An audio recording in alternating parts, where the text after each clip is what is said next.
हिंदुस्तान जैसा बड़ा देश, तो पाकिस्तानी ऐसे हैं, प्यार करके, दुलार करके, खातर तवाज़ो करके, चाय पिलाकर, पट्टियाँ पुट्टियाँ साफ करवा कर, मेकअप शेकअप करके बागडर तक भी छोड़कर आते हैं। बहुत अच्छा लगा, पाकिस्तानियों ने मेरा बड़े अच्छे से स्वागत किया, मुझे चाय पिलाई, मुझे खाना खिलाया, मेरा ट्रीटमेंट करवाया, मेरी सेवा भी की, और फिर मुझे वाघा बॉर्डर तक भी छोड़कर आए। तरीके से सीमा हैदर के वकील AP सिंह और मोमिन मलिक जी केस देख रहे हैं हिंदुस्तान में, एक सीमा के विपक्ष में है, एक सीमा के पक्ष में है।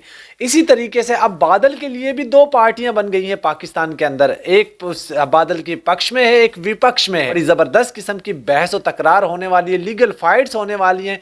और जो पाकिस्तान में बादल हिंदुस्तान से जो अलीगढ़ से गैर कानूनी तरीके से एंट्री की है जिसने, उसके लिए एक वकील उसकी ज़मानत करवाने के लिए तैयार है, दूसरा वकील उसको गिरफ्तार करवाने के लिए तैयार है, तो एक उसको सज़ा करवाने के लिए तैयार है। इवन यहाँ तक कि अब देखिए, पाकिस्तान हो चाहे हिंदुस्तान हो, जैसे सीमा को वहाँ पे सपोर्ट मिल रहा है, जैसे वहाँ पे सीमा को संरक्षण मिल रहा है, जैसे सीमा को योगी जी, मोदी जी का सपोर्ट है, वहाँ की जनता का सपोर्ट है, तो ऐसे बादल के लिए भी पाकिस्तान की कुछ जनता सपोर्ट कर रही है, कुछ जनता उसके विरोध कर रही है। देखिए, सज़ा तो बादल को ज़रूर होगी, चाहे फयाज रामे हो, चाहे रोशन अली अजीम साहब हो, या चाहे कोई भी लॉयर हो, सज़ा तो बादल को ज़रूर होगी। लेकिन कहा यह जा रहा है कि शायद उस सज़ा को कम करवा दिया जाए, सालों की सज़ा महीनों में करवा दी जाए, ये आशंकाएं जताई जा रही हैं जो फयाज रामे हैं उनकी तरफ से।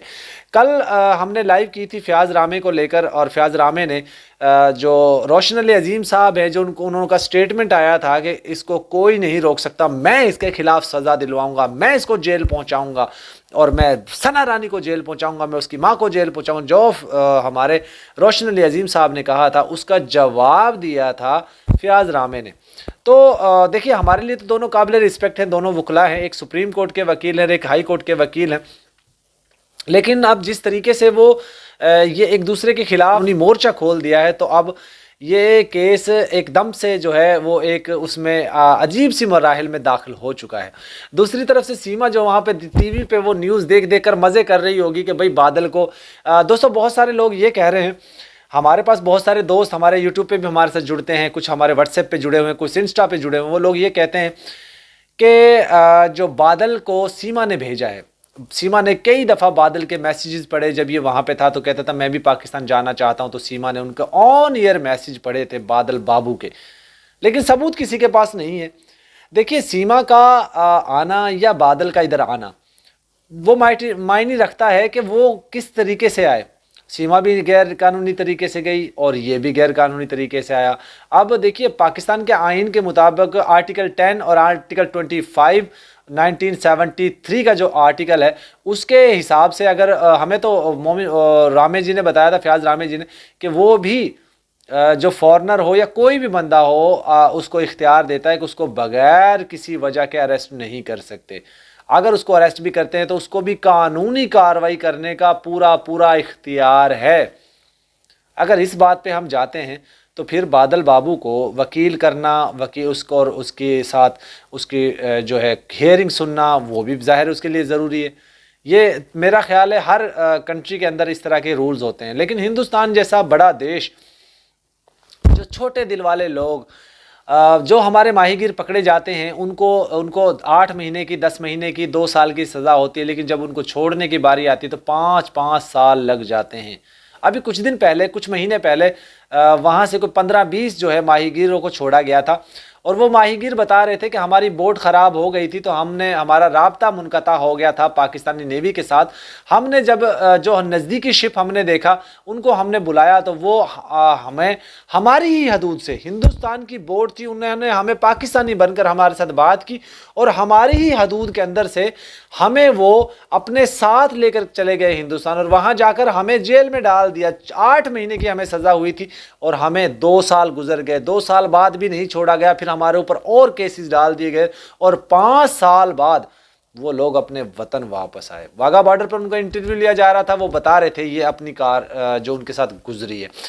तो पाकिस्तान ने तो देख लिया आपने, जो बड़ी बड़ी मूछें लेकर एक पायलट आया था अभिनंदन, उसको पहले गिराया, उसके त्यारे को नीचे गिराया, गिराकर उसका जरा खातर तवाजो की, फिर उसका ट्रीटमेंट करवाया, फिर उसका मेडिकल करवाया, फिर उसका इंटरव्यू लिया कि पाकिस्तान कैसा लगा, तो कहता बहुत अच्छा लगा, पाकिस्तानियों ने मेरा बड़े अच्छे से स्वागत किया, मुझे चाय पिलाई, मुझे खाना खिलाया, मेरा ट्रीटमेंट करवाया, मेरी सेवा भी की, और फिर मुझे वाघा बॉर्डर तक भी छोड़ कर आए।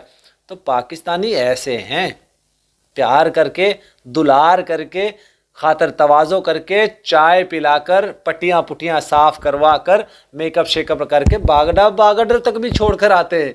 लेकिन वहाँ के कुछ दगड़ दल्ले लोग, कुछ चंद चाटुकार लोग ये कहते हैं पाकिस्तान डर गया, ये हो गया, वो हो गया, इस तरह की बातें करते हैं। और मैं आपको एक बात और बता दूं, जिस दिन बादल बाबू के लिए जो एफर्ट कर रहे हैं पाकिस्तान के वकला, जिस दिन ये यहाँ से डिपोर्ट होगा ना, उस दिन यही चाटुकार उठकर ये कहेंगे कि पाकिस्तान डर गया, पाकिस्तान डर गया, ऐसे कहेंगे। देख लीजिएगा, आप लोगों के सामने आ जाएगी ये चीज़ें। लेकिन दोस्तों, हम इंसानियत पे बिलीव रखते हैं और इंसानियत के नाते ही हम लोग बादल का थोड़ा बहुत सपोर्ट कर रहे हैं। हाँ, हम ये चाहते हैं कि उसको सज़ा मिले, ठीक है, हम ये चाहते हैं कि उसको सज़ा मिले, क्योंकि उसने गैर कानूनी तरीके से पाकिस्तान की सिक्योरिटी को ब्रीच किया है, उसको सिक्योरिटी को तोड़ा है, उसको इसकी सज़ा मिलनी चाहिए, लेकिन कम सज़ा मिलनी चाहिए, क्योंकि वो प्यार में आया है, उसने प्यार में बॉर्डर को क्रॉस किया है। हाँ, इस चीज़ पे हम लोग कहते हैं कि उसको सज़ा कम होनी चाहिए।